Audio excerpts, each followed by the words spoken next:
जय श्री गणेश दोस्तों। हमारी आज की कहानी है स्वार्थी माँ। अब शुरू करते हैं कहानी। 2 दिन से शिवम को बुखार था और जब बच्चों की तबीयत खराब होती है तो उनको बस माँ चाहिए होती है। उनको माँ की गोद के सिवा कुछ ठीक नहीं लगता है। रेखा 2 दिन से शिवम को लेकर परेशान थी ही। आज सुबह से पति शेखर को भी बुखार था। रेखा अपने कमरे में बेटे शिवम को लेकर बैठी ही थी। सासू माँ की आवाज, बहू, ओ बहू, कहाँ चली गई? सास पूनम जी ने छत से आवाज लगाई। हाँ माँ जी। बहू ये सामान जरा पकड़ लेना, मैं सीढ़ी से उतर नहीं पा रही।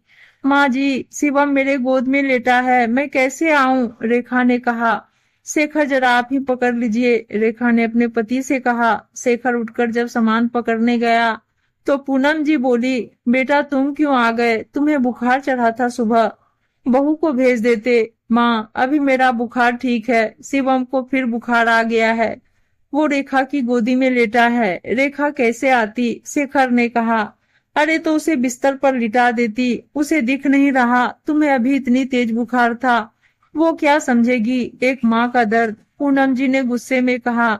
ये सब बातें रेखा सुन रही थी, फिर भी उसने नजरअंदाज कर दिया, क्योंकि अभी वो कोई बात का बतंगर नहीं बनाना चाहती थी। और उसका 2 साल का बेटा शिवम 2 दिन से बीमार भी था, तो रेखा उस पर ध्यान देने में लग गई।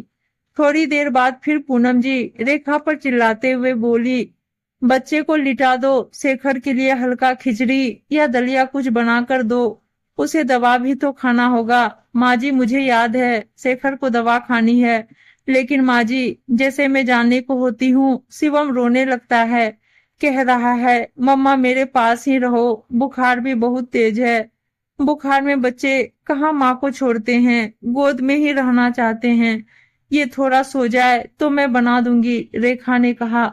दवा खाने का समय निकल जाएगा तो बनाने से क्या फायदा? शेखर इतनी तकलीफ में है, उसे समय पर नाश्ता दवा की जरूरत है और तुम्हें कोई फर्क ही नहीं पड़ रहा। पत्थर दिल हो क्या तुम? शिवम को किसी खिलौने या किसी चीज में बहला भी सकती हो, कुछ दे दो खेले और तुम जाओ बनाओ, पूनम जी ने रेखा से कहा। ये बात अब रेखा के बर्दाश्त से बाहर थी और वो बोल पड़ी, वाह सासू माँ, आपके बच्चे का दर्द दर्द और मेरे बच्चे का दर्द वो कुछ नहीं।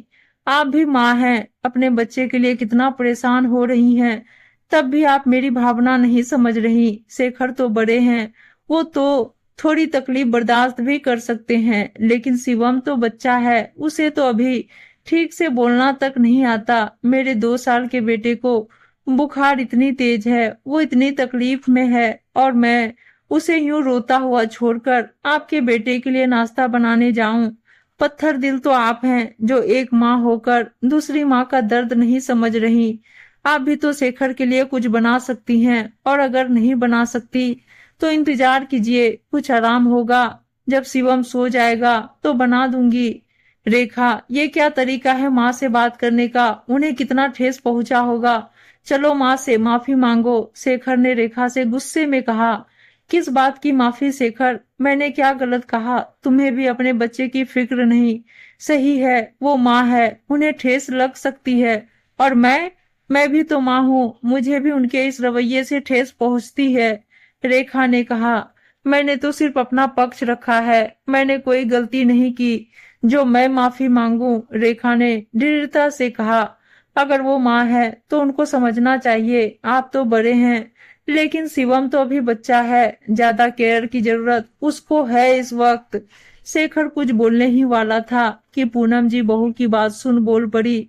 बहू सही कह रही है, मैं ही अपनी ममता में इतनी स्वार्थी हो गई कि उसकी ममता और उसके बेटे का दर्द ना समझ सकी। मुझे समझना चाहिए था, वो तो मासूम है, उसे क्या तकलीफ है वो तो बता भी नहीं सकता। तू शिवम को संभाल, मैं दोनों के लिए कुछ खाने को बना लाती हूँ। पूनम जी रसोई घर की तरफ चली गई। दोस्तों, कभी कभी अपना पक्ष भी रखना जरूरी हो जाता है, नहीं तो सामने वाले की आंखों का पर्दा नहीं हटता, और ऐसे पर्दे को हटाना जरूरी होता है। उम्मीद है दोस्तों कहानी अच्छी लगी होगी, और अच्छी अच्छी कहानियां सुनने के लिए चैनल को सब्सक्राइब और वीडियो को लाइक शेयर जरूर कर दीजिएगा। धन्यवाद दोस्तों।